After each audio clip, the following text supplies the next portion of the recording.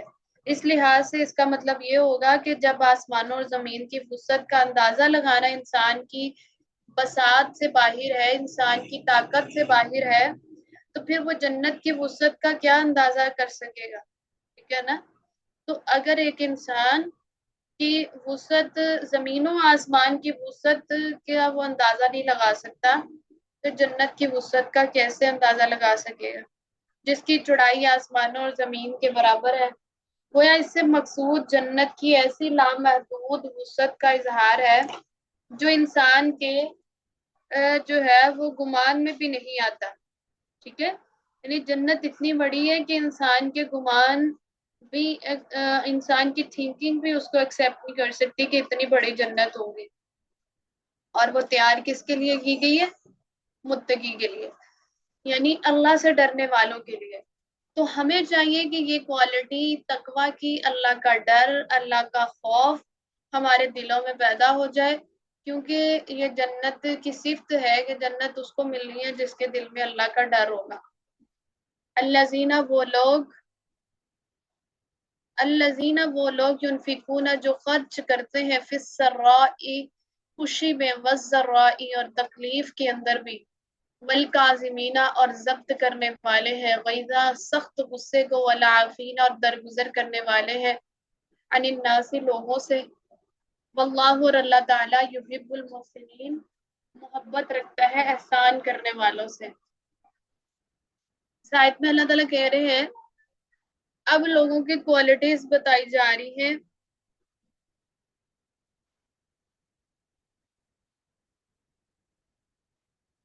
کہ جو ہے وہ اگر قرآنی آیات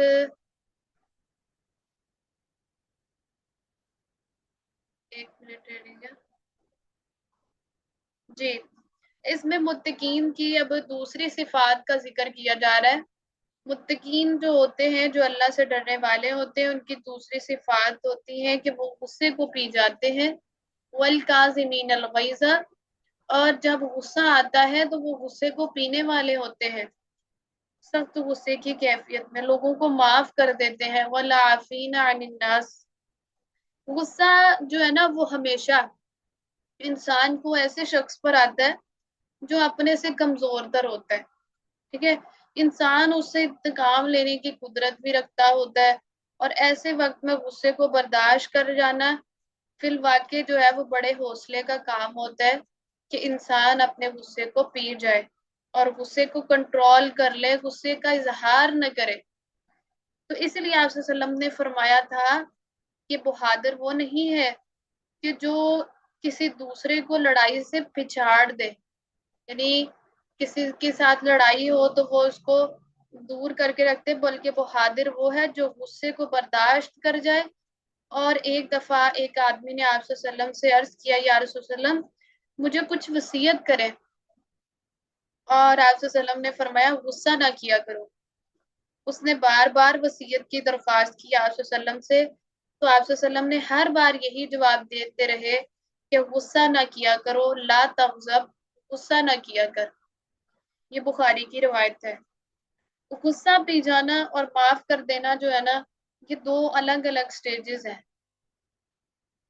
یہ ممکن ہے کہ کوئی شخص وقتی طور پر تو غصہ جو ہے وہ پی جائے، لیکن دل میں بات رکھے ہوئے ہو، اور پھر کسی وقت اس سے انتقام لے کر جو ہے وہ اپنے غصے کی جو ہے وہ قصور اس کا معاف نہ کرے اور اس کا انتقام لے لے اپنے غصے کا، تو گویا غصہ پی جانے کے بعد قصوروار کو معاف کر دینا ایک الگ اعلیٰ صفت ہے۔ ٹھیک ہے، متقین کی۔ ایسے ہی نیکوکار لوگوں سے اللہ محبت رکھتا ہے جن میں یہ دونوں باتیں پائی جاتی ہیں۔ اب ایک شخص جو ہے وہ اگر آپ کے ساتھ جھگڑ رہا ہے، آپ کو غصہ آ رہا ہے کہ میرے ساتھ جھگڑ رہا ہے، میرے ساتھ بدتمیزی کر رہا ہے، اور آپ جو ہے وہ آگے سے آپ بھی آرگیو کرے جا رہے ہیں، ٹھیک ہے، تو اب ایک بندے کو تو اخلاق کا مظاہرہ کرنا پڑے گا، ورنہ تو یہ اس آیت پر عمل ہی نہیں ہوگا۔ اللہ تعالیٰ کہہ رہے ہیں کہ جو متقین ہوتے ہیں ان کی کوالٹی ہوتی ہے کہ وہ غصے کو پی جاتے ہیں۔ اور یہ غصہ جو ہے نا وہ دراصل شیطان چاہتا ہے کہ ہم آپس میں لڑیں جھگڑیں، اتحاد اتفاق نہ رہے ہمارے گھروں میں اندر، جھگڑے ہوں. تو جو شیطان ہے نا وہ کس سے بنے؟ آگ سے بنے. تو یہ غصہ بھی جو ہوتا ہے نا شیطان کی طرف سے ہوتا ہے. اور جب انسان کو غصہ آئے تو اس کو کچھ کام کرنے چاہیے، جس طرح کہ اگر انسان کو غصہ آئے تو وہ پانی پی لے، اگر وہ کھڑا ہے تو بیٹھ جائے، اپنی پوزیشن چینج کر لے، لیٹا ہے تو بیٹھ جائے. ٹھیک ہے. تو اسی طرح سے وقتی طور پر وہ آپ کو غصہ بہت زیادہ آیا ہوگا، لیکن آپ جب تھوڑا سا مطلب غصے کو پی جائیں گے اور اس کا اظہار نہیں کریں گے، اس کے تھوڑے ہی دیر بعد آپ کو پتہ بھی نہیں چلے گا کہ آپ کا غصہ کہاں پہ گیا. تو یہ غصے کو کنٹرول کرنے کے کچھ ٹپس ہیں جس کو ہمیں اپنانا چاہیے. اور اگر ہم غصے کا اظہار کر بیٹھے اور ہر بندہ ہی غصہ کرنا شروع کر دے تو پھر لڑائی جھگڑے فساد ہوتے ہیں. تو درگزر کرنا سیکھے. اگر کسی نے آپ سے زیادتی کر بھی لی ہے تو یہ نہیں کہ میں نے ہر معاملے کا بدلہ لے کے رہنا ہے، یہ ہوتی کون ہے مجھے یہ ایسے کہنے والی، اور اس نے مجھے ایسے میرے سے جھگڑا کیوں کیا، مجھے یہ اس نے ایسے کلمات کیوں کہے، تو میں اس کو اب دیکھنا اس کو جو ہے وہ میں اس کو بہت کچھ کہوں گی. تو یہ پھر درگزر والا معاملہ تھوڑی ہوا کہ انسان سارا کچھ بول چال کے پھر کہے کہ میں درگزر کرتی ہوں، اور یہ حسن اخلاق بھی نہیں رہا. اخلاق کا تو وہاں پہ پتہ چلتا ہے نا جب انسان ایک سامنے والا کا رویہ مطلب ٹھیک نہیں ہے اور جو دوسرا شخص ہے وہ جو ہے وہ اس کے ساتھ مطلب اعلی اخلاق کا مظاہرہ کرے اور اس کے ساتھ آرگیو نہ کرے بلکہ وہ خاموش ہو جائے، نرمی کا مظاہرہ کرے. تو اگر وہ بھی لڑنا شروع ہو جائے گا، وہ بھی سختی میں آ جائے گا، وہ بھی غصے میں آ جائے گا، تو اس طرح تو اخلاق بہت دور ہو گیا. اخلاق کا تو وہی پتہ چلے گا جہاں پر آپ سامنے والا آپ کے ساتھ برا ہے، برے کے ساتھ آپ اچھا کریں گے تو پھر اخلاق کا پتہ چلے گا. اچھے کے ساتھ اچھے بن کے دکھاتے ہیں ہم تو وہاں پہ تو اخلاق کا پتہ نہیں چلتا. اچھے کے ساتھ تو ہر کوئی اچھا ہو جاتا ہے. جہاں برا ہو انسان وہاں پر ہمیں اچھا بننا چاہیے. اور اخلاق کے متعلق آتی ہے نبی صلی اللہ علیہ وسلم نے فرمایا کہ قیامت کے دن سب سے جو ہیوی نیکیاں ہوں گی ترازو میں وہ حسن اخلاق کی نیکیاں سب سے زیادہ بھاری ہوں گی. تمام اعمال کی نیکیاں ایک سائڈ پہ ہوں گی لیکن حسن اخلاق کی نیکیاں زیادہ ہیوی ہوں گی. تو اللہ کے نبی اخلاق کا بہترین نمونہ تھے. ٹھیک ہے. آپ نے دشمنوں کے ساتھ بھی اعلی اخلاق کا مظاہرہ کر کے دکھایا.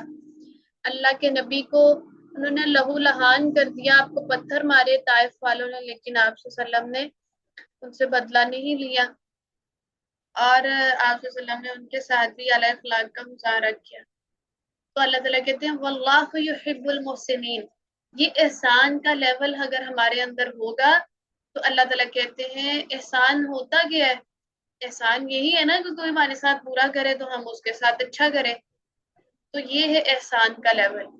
واللہ یحب المحسنین. اللہ پھر احسان کرنے والوں سے محبت کیا کرتا ہے. والذین. اور وہ لوگ جو اذا فعلوا. جب کرتے ہیں فاحشۃ. کوئی بے حیائی. او ظلموا. جب وہ ظلم کرتے ہیں انفسہم. اپنی جانوں پر. ذکر اللہ. وہ یاد کرتے ہیں اللہ کو. فاستغفروا. بس معافی مانگتے ہیں لذنوبہم. اپنے گناہوں کے لیے.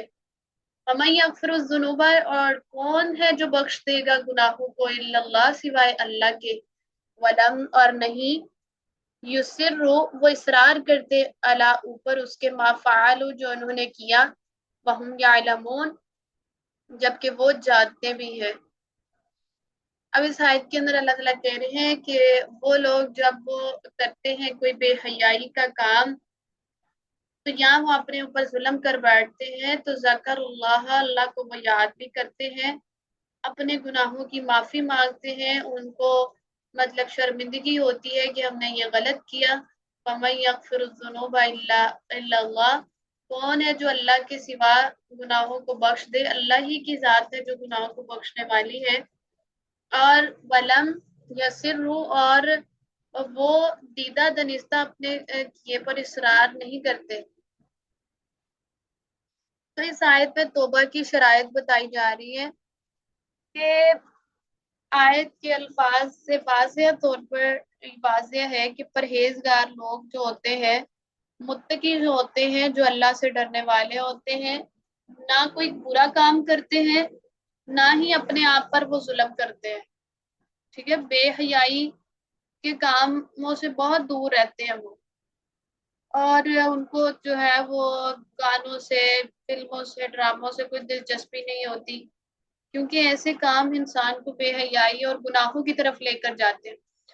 تو وہ اپنے آپ پر ظلم کرتے ہیں، بلکہ سہون بشریت کے تقاضے، اگر اس سے کوئی کام سرزد ہو بھی جاتا ہے، کوئی گناہ ہو بھی جاتا ہے، تو جب انہیں اپنی غلطی کا احساس ہو جاتا ہے تو فوراً اللہ کی طرف رجوع کرتے ہیں اور معافی مانگتے ہیں اللہ تعالیٰ سے، اور ایسے لوگوں کو اللہ تعالیٰ یقیناً معاف بھی کر دیتا ہے.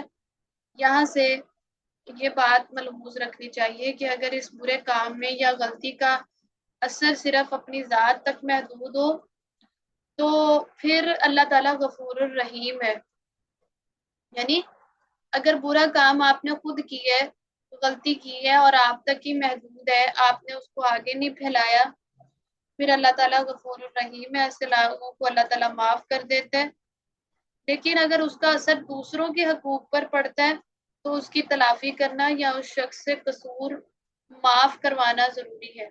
یعنی اب جو ہے وہ آپ کی طرف دیکھ کے کسی اور نے گناہ کر لیا، ٹھیک ہے، تو آپ اس کو جب تک کہیں گے نہیں کہ یہ آپ نے میری وجہ سے جو ہے نا، میں نے آپ کو برائی کے کام پر لگایا تھا، میں اس کی معذرت چاہتی ہوں یا میں معافی چاہتی ہوں، تو لہٰذا میں نے توبہ کر لی ہے، تو لہٰذا آپ بھی توبہ کر لیں. تو یہ استغفار کی اہم شرط ہے کہ جو ہے وہ دوسروں کے حقوق پر جو ہے اس کی تلافی کرنا یا ان سے معافی مانگنا ضروری ہوتا ہے. تو اس کے بعد اللہ تعالیٰ جو ہے وہ فرما رہے ہیں کہ اگر کوئی شخص مطلب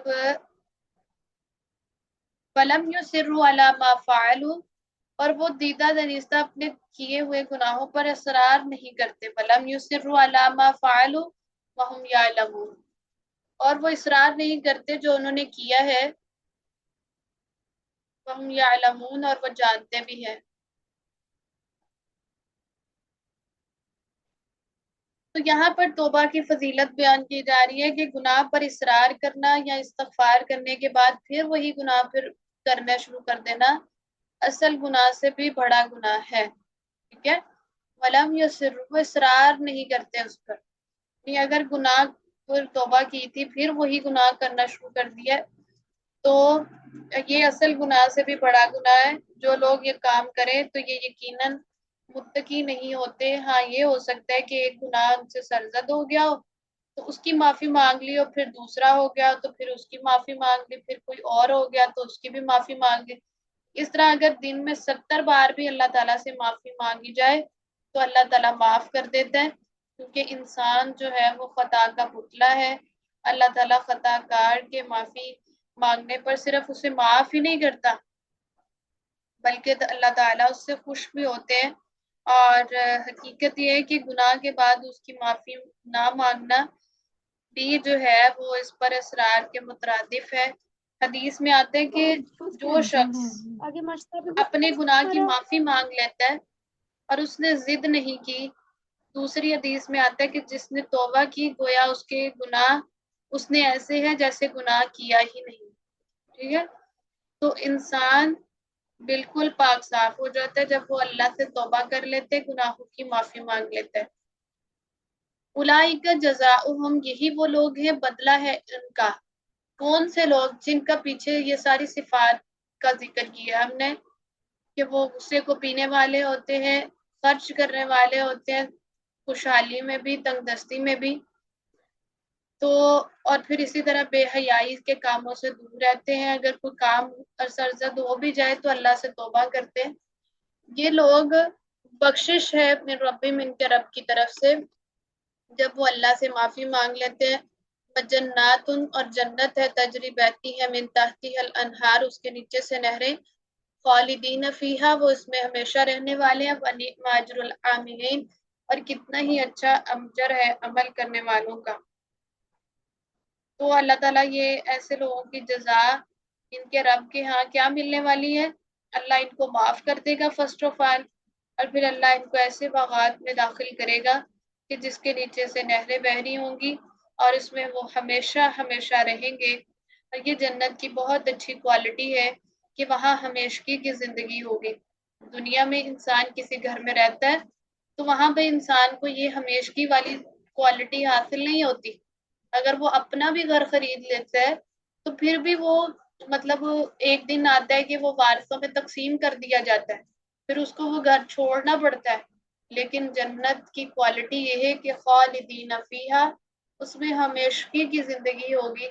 اور پھر اگر کوئی رینٹ کے گھر پر رہتا ہے تو اس کو بھی خدشہ لاحق ہوتا ہے کہ کہیں کسی بھی وقت ہم سے یہ جو ہے نا وہ گھر خالی کروا لیا جائے گا۔ تو اللہ تعالیٰ نے یہ کوالٹی فرمائی ہے کہ وہ خالدین فیہا ہمیشہ جنتوں میں رہیں گے، ونعم اجر العاملین اور یہ بہت اچھا اجر ہے جو عمل کرنے والوں کو دیا جاتا ہے۔ یعنی عمل کرنے سے جو ہے وہ یہ قرآن عمل کی کتاب ہے۔ اس قرآن کی ایک ایک آیت ہمارے لیے عمل کا پہلو رکھتی ہے، تو ہمیں اس پر عمل کرنا چاہیے۔ تو جو شخص عمل ہی نہیں کرتا ہوگا، جس نے 5 وقت کی نماز بھی نہیں پڑھی، جس کو نہ تو بس دنیا ہی دنیا اس کی جو ہے وہ رگوں میں سمائی ہوئی ہے، اور دنیا کی لالچ اور حرص اس کو لگی ہوئی ہے، تو اور اس کو اللہ اور اس کو یاد ہی نہیں آتا، اللہ کا ڈر اور خوف ہی نہیں ہے اس کے دل میں، تو ایسے شخص کو کیسے جنت مل سکتی ہے؟ تو عمل کرنے چاہیے، کیونکہ یہی چیز ہے جو انسان کی جنت میں لے جانے کا سبب بن سکتی ہے۔ قد خلت تحقیق گزر چکے من قبلکم تم سے پہلے، سنن الذین سنن کئی طریقے، فسیرو پھر چلو پھرو فی الارض زمین میں، فانظروا پس دیکھو کیفا کیسے ہے، کانا فانظروا پھر دیکھو کیفا کس طرح کانا ہوا عاقبت انجام مکذبین جھٹلانے والوں کا۔ یہ مضمون جو ہے قرآن کریم میں بہت سے مقامات پر آیا ہے۔ ایسی آیات میں لوگوں کو عام دعوت دی گئی ہے کہ ذرا زمین میں چل پھر کر دیکھو کہ جن لوگوں نے انبیاء کو اور اللہ کی آیات کو جھٹلایا تھا ان کا کیا انجام ہوا تھا۔ ان کی انجام کی تفصیل بھی قرآن میں متعدد مقامات پر گزر چکی ہے کہ مثلا قوم عاد کا کیا حشر ہوا تھا، قوم سمود کا کیا حشر ہوا، قوم نوح، اصحاب مدین، اصحاب ہجر، قوم سبا وغیرہ کا کیا حشر ہوا۔ اس طرح بعض اشخاص کا تو قرآن میں نام لے کر ذکر بھی کیا گیا ہے، مثلا فرعون اور آل فرعون کا کیا حشر ہوا۔ اور اس مضمون کی شرعی حیثیت میں جو ہے وہ اللہ تعالیٰ کہتے ہیں کہ یہ دیکھو تم چل پھر کر کہ کس طرح اللہ تعالیٰ نے ان کے ساتھ جو ہے وہ پیچھے لوگ کیسے گزر چکے تھے۔ تو جن لوگوں یا قوموں یا پر انبیاء اور آیات الہی کو جھٹلانے کی وجہ سے عذاب آیا تھا، تو اس سے تمہیں عبرت حاصل کرنی چاہیے کہ ایسے سب واقعات سے کہ اللہ تعالیٰ کی جو عادت جاریہ معلوم ہے کہ جب کوئی قوم اللہ کی نافرمانی کی انتہا کو پہنچ جاتی ہے، گناہوں میں ڈوب چکی ہوتی ہے، اور پھر اللہ کے جو ہے وہ اللہ تعالیٰ اس پر ایسا عذاب نازل کرتے ہیں کہ اللہ اس کو تباہ و برباد کر کے رکھ دیتے ہیں، اس کا نام اس صفحہ ہستی سے مٹا دیتے ہیں اور اس کا نام و نشان بھی باقی نہیں رہتا۔ تو یہ اللہ کی ایسی سنت ہے جو پوری ہو کے رہتی ہے۔ فانظروا کیف کان عاقبۃ المکذبین پھر دیکھو کہ کس طرح انجام ہوا تھا جھٹلانے والوں کا، جنہوں نے قرآن کو، اللہ کی آیات کو جھٹلا دیا، اور جو نبی ان کو بعد احکامات دیتے تھے وہ نہیں مانتے تھے۔ تو آج اگر ہم بھی قرآن کو نہیں مانیں گے، قرآن کو جھٹلا دیں گے، تو ہمارا بھی انجام ان جیسا ہونے والا ہے اگر ہم اس قرآن پر عمل نہیں کریں گے۔ تو اللہ تعالیٰ کہہ رہے ہیں اس معاملے میں تمہیں محتاط رہنا چاہیے اور تمہیں اچھے عمل کرنے چاہیے۔ ھذا بیان للناس یہ ایک بیان ہے لوگوں کے لیے، وہدن اور ہدایت ہے، وموعظۃ اور نصیحت ہے، للمتقین متقی لوگوں کے لیے۔ تو الگ الگ یعنی یہ واقعات لوگوں کے لیے کھلی تنبیہ ہے، وارننگ ہے، ڈرانے والوں کے لیے ہدایت بھی ہے اور نصیحت بھی ہے۔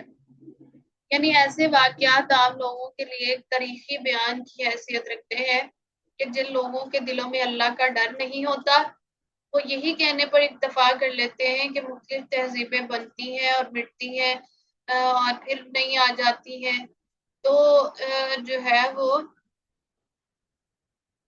سوچنے کی یہ زحمت گوارا نہیں کرتے ہم کہ یہ تہذیبیں بن کیسے جاتی ہیں، بگڑتی کیوں ہیں۔ قرآن نے ان سوال کا جواب یہ دیا کہ کوئی قوم اس دنیا میں ایسے ہی نہیں آ جاتی جہاں اللہ کا پیغمبر مبعوث نہ ہوا ہو۔ پھر جب کوئی قوم اپنے پیغمبر کی تعلیمات پر عمل پیرا نہیں ہوتی تو اس کے عروج کا زمانہ جو ہوتا ہے، تو یہ اس کے عروج کا زمانہ ہوتا ہے جب وہ کوئی قوم اپنے پیغمبر کی بات کو مانتی ہے۔ جب یہی قوم عیش و عشرت اور فحاشی اور بے حیائی کے کاموں میں، نافرمانی کے کاموں میں مبتلا ہو جاتی ہے، تو پھر اس کا عروج جو ہے وہ ختم ہو جاتا ہے اور پھر جو ہے وہ اس پر زوال آنا شروع ہو جاتا ہے، وہ گناہوں میں بہت زیادہ ڈوب جاتے ہیں، تو اللہ انہیں تباہ و برباد کر دیتے کسی ایسے عذاب میں۔ اور اللہ تعالیٰ سے ڈرنے والے لوگ جب بھی کسی قوم کے عروج و زوال پر نظر ڈالتے ہیں تو اس نظریے کے مطابق ڈالتے ہیں اور ایسے واقعات سے عبرت بھی حاصل کرتے ہیں اور ہدایت بھی حاصل کرتے ہیں۔ ھذا بیان للناس، یہ بیان ہے لوگوں کے لیے، وہدن اور ہدایت ہے یہ واقعات، وموعظۃ اور نصیحت ہے، للمتقین تقوی والوں کے لیے۔ ولا تہنوا، نہ تم کمزور پڑو، ولا تحزنوا اور نہ تم غم کرو، وانتم اعلون ان کنتم مؤمنین اور تم ہی بلند ہوگے اگر تم واقعی مومن ہو۔ اس آیت کے اندر مسلمانوں کو کہا جا رہا ہے کہ مسلمانوں تم سستی نہ دکھانا، نہ ہی غمزدہ ہونا، اگر واقعی تم مومن ہو تو تم غالب آ کر رہو گے۔ ان ہدایات اور ارشادات کے بعد اب غزوہ احد کا بیان ہو رہا ہے شروع۔ تو اس آیت غالباً یہ آیت اس وقت نازل ہوئی جب غزوہ احد میں مسلمان ایک دفعہ شکست کھا کر جو ہے وہ مایوسی اور بددلی کا شکار ہو گئے تھے، تو جو ہے وہ مجاہدین احد کی طرف تھے، تاہم اللہ تعالیٰ نے ہمیشہ کے لیے ایک کلیہ بیان کر دیا کہ اگر فی الواقع مومن ہو اور سست اور غمزدہ ہونے کی بجائے تمہیں چاہیے کہ اللہ پر توکل کرو اور صبر کرو کہ اللہ تعالیٰ یقیناً تمہیں غلبہ عطا کرے گا، اور اگر تم مغلوب اور مقہور ہو گئے تو جو ہے وہ جس کی وجہ سے جو ہے وہ تم مغلوب ہو گئے، تو پھر تو جو ہے وہ اگر تمہارے اندر اللہ کا ڈر نہ رہا، تمہارے اندر صبر نہ رہا، تو تم مغلوب بھی ہو سکتے ہو۔ تو اس آیت میں اس کی طرف اشارہ ہے غزوہ احد کی طرف کہ جب وہ ان کو شکست ہوئی تھی مسلمانوں کو تو وہ بہت زیادہ غمزدہ ہو گئے۔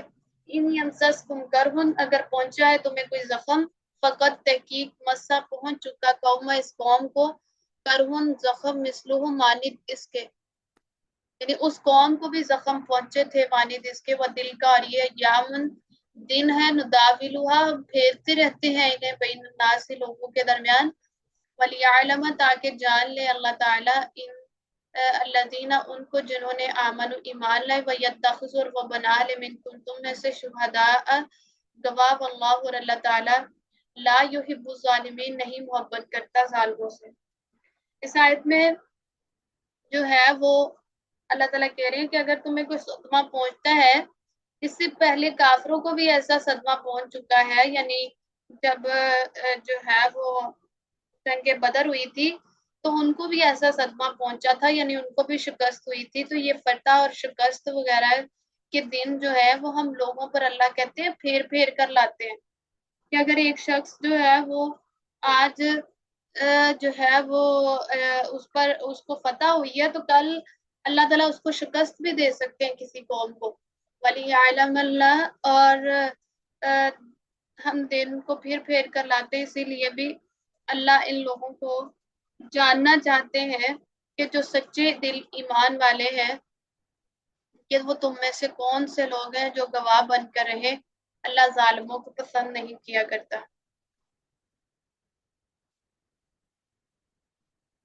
تو یہاں پر جنگ بدر میں کافروں کو اس سے بھی زیادہ صدمہ پہنچا تھا، اور یہ ان کو اتنا زیادہ صدمہ پہنچا تھا کہ کافروں کے 70 سردار جو تھے وہ قتل ہوئے تھے اور 70 ہی گرفتار کر دیے گئے تھے جب جنگ بدر ہوئی. اور جب غزوہ احد میں جو ہے نا مسلمانوں کے جو ہے 70 مسلمان جو تھے وہ شہید ہو گئے تھے، اور اللہ کے فضل و کرم سے کہ مسلمانوں کا ایک آدمی بھی گرفتار نہیں ہوا تھا. ٹھیک ہے، یعنی شہید ہو گئے تھے لیکن گرفتار نہیں ہوا تھا، اور کافروں کے 70 قتل بھی ہوئے اور 70 گرفتار بھی ہوئے. تو میدان بلا آخر میدان جو تھا وہ مسلمان کے ہاتھ میں رہا، اور قریش مکہ جو تھے یہ ان کو جو ہے وہ مایوس ہونا پڑا. تو اس آیت کے اندر جو ہے وہ شکستہ دل مسلمانوں کو ڈھارس بندائی جا رہی ہے کہ پھر اس شکست کے بعد حکمتیں بھی بیان کی جا رہی ہیں. ان میں سے ایک یہ ہے کہ خوشی اور غمی، فتح، شکست، کامرانی اور ناکامی، خوشحالی اور تنگ دستی ایسی چیزیں ہیں جو لوگوں میں ہر کسی کو پیش آتی رہتی. تو اس لیے مسلمانوں کو وقتی طور پر شکست تو ہوئی، تو غمزدہ اور بد دل ہونے کی کوئی وجہ نہیں. انہیں کافروں کی طرف دیکھنا چاہیے کہ جو میدان بدر میں پوری طرح مار کھانے کی باوجود پھر سے نئے عزم کے ساتھ باطل کی حمیت میں لڑنے آ گئے تھے. تو دوسری حکمت اس میں یہ بیان کی جا رہی ہے کہ اس غزوہ میں یہ ہے کہ سچے مومنوں اور منافقوں میں جو اللہ نے فرق واضح کر دیا تھا کہ کون سچا ہے اور کون جھوٹا ہے، جسے تم لوگ اپنی آنکھوں سے دیکھ رہے تھے. اور وَيَتَّخِذَ مِنكُمْ شُهَدَاءَ، اور وہ بنا لے تم میں سے گواہ. کا دوسرا مطلب یہ بھی ہو سکتا ہے کہ تم میں سے کچھ لوگوں کو شہادت کا درجہ نصیب ہوا تھا اس جنگ میں.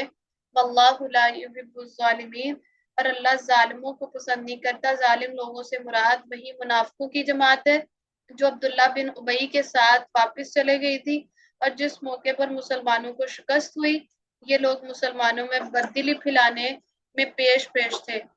تو اللہ تعالیٰ کہتے ہیں وَلِيُمَحِّصَ اللَّهُ، اللہ تعالیٰ خالص کرنا چاہتا تھا الذین، ان لوگوں کو، آمنوا جو ایمان لائے، وَيَمْحَقَ الْكَافِرِينَ، اور مٹانا چاہتا تھا کافروں کو، یعنی کافروں کو اور مومنوں کو علیحدہ کرنا چاہتا تھا کہ تاکہ اس جنگ سے معلوم ہو جائے کہ مومن کون ہے اور کافر کون ہے. ام حسبتم ان تدخلوا الجنۃ، کیا تم نے گمان کر رکھا ہے کہ تم ایسے ہی داخل کر دیے جاؤ گے جنت پہ. وَلَمَّا يَعْلَمِ اللَّهُ، اور حالانکہ ابھی تک نہیں جانا اللہ نے، الذین، انہیں جنہوں نے جاہدوا جہاد کیا، منکم تم میں سے، وَيَعْلَمَ الصَّابِرِينَ، اور تم میں سے، تاکہ وہ جان لے صابرین، صبر کرنے والوں کو. اللہ تعالیٰ اس آیت کے اندر کہہ رہے ہیں کہ جو ہے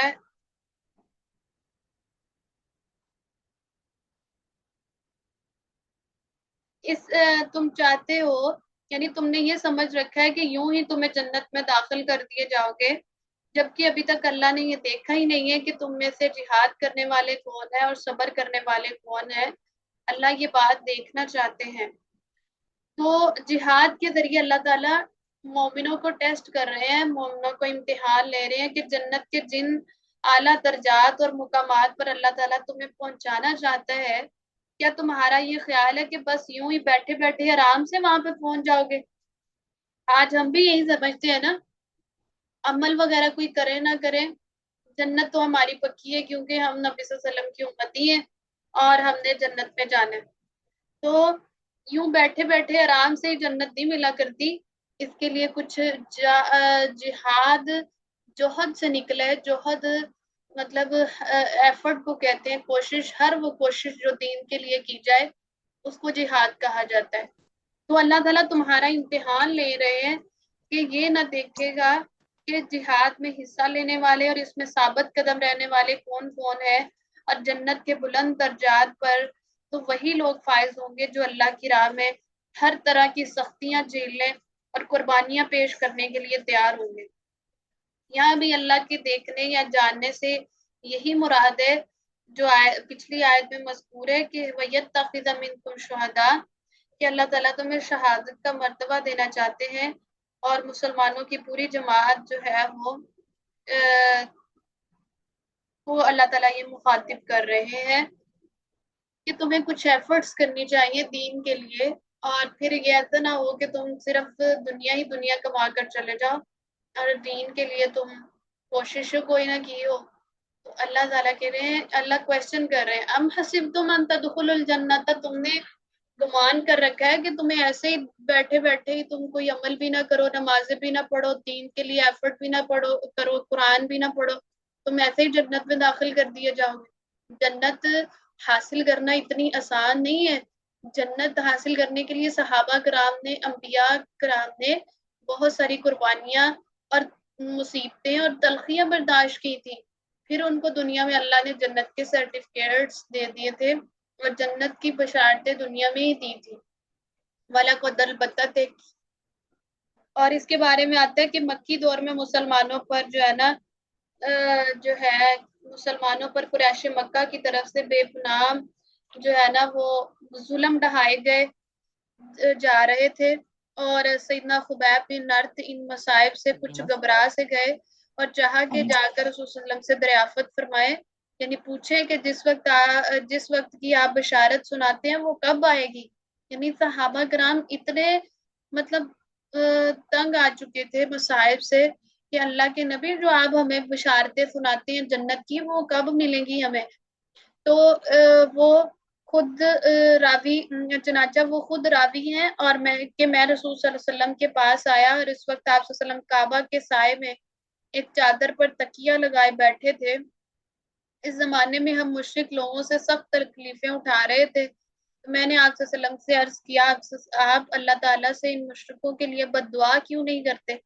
یہ سنتے ہی آپ صلی اللہ علیہ وسلم جو ہے وہ تکیہ چھوڑ کر سیدھے بیٹھ گئے، اور آپ صلی اللہ علیہ وسلم کا چہرہ غصے سے سرخ ہو گیا اور فرمایا، تم سے پہلے ایسے لوگ گزر چکے ہیں جن کے گوشت اور پٹھوں میں ہڈیوں تک لوہے کی جو ہے وہ گھنٹیاں چلائی گئی، اور یعنی لوہے کے وہ ان کے جسموں کے اندر اس کو چلایا گیا، مگر وہ اپنے سچے دین سے بھی نہیں پھرتے تھے، اور آرا ان کے سر کے درمیان رکھ کر ان کو چلا دیا جاتا اور ان کے دو ٹکڑے کر دیے جاتے، مگر وہ سچے دین سے نہیں پھرتے تھے۔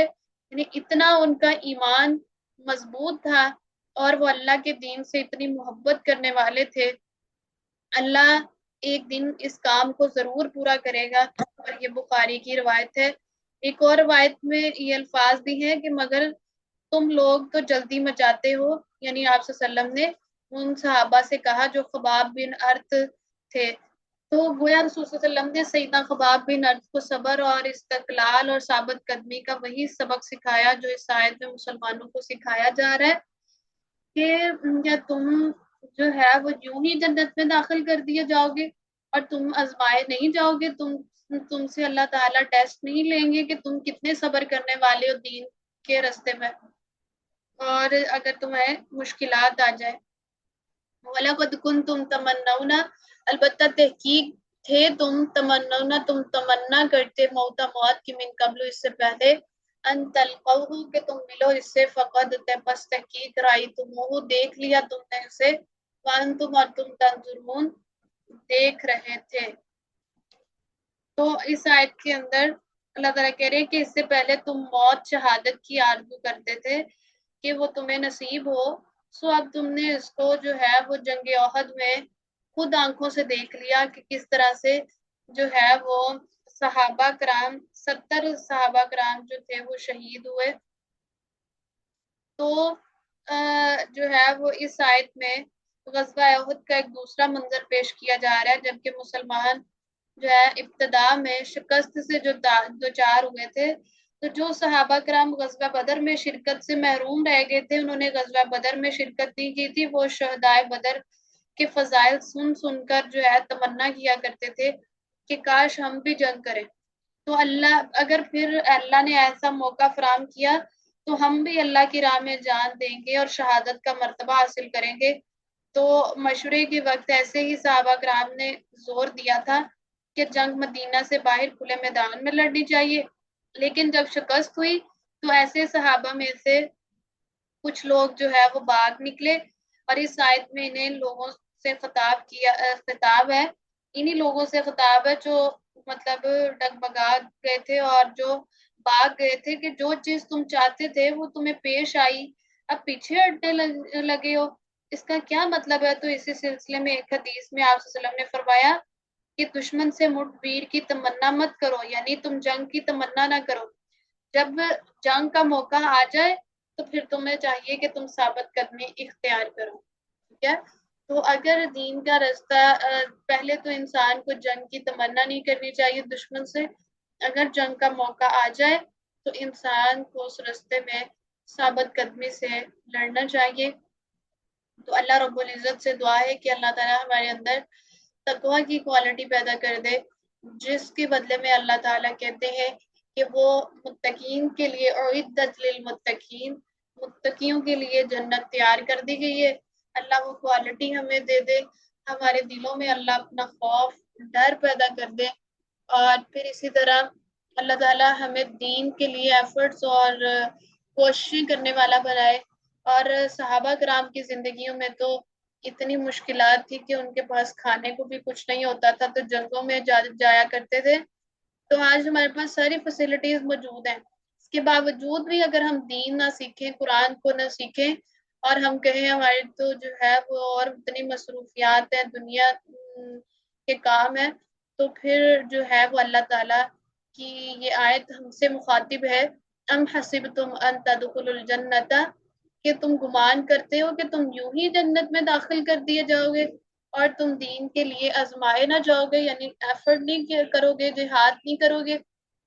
تو اللہ تعالیٰ ہمیں دین کی خاطر کوششیں کرنے والا بنائے، ہمیں اپنی صلاحیت دین کے لیے وقف کرنے والا بنائے۔ وآخر دعوانا الحمد للہ رب العالمین۔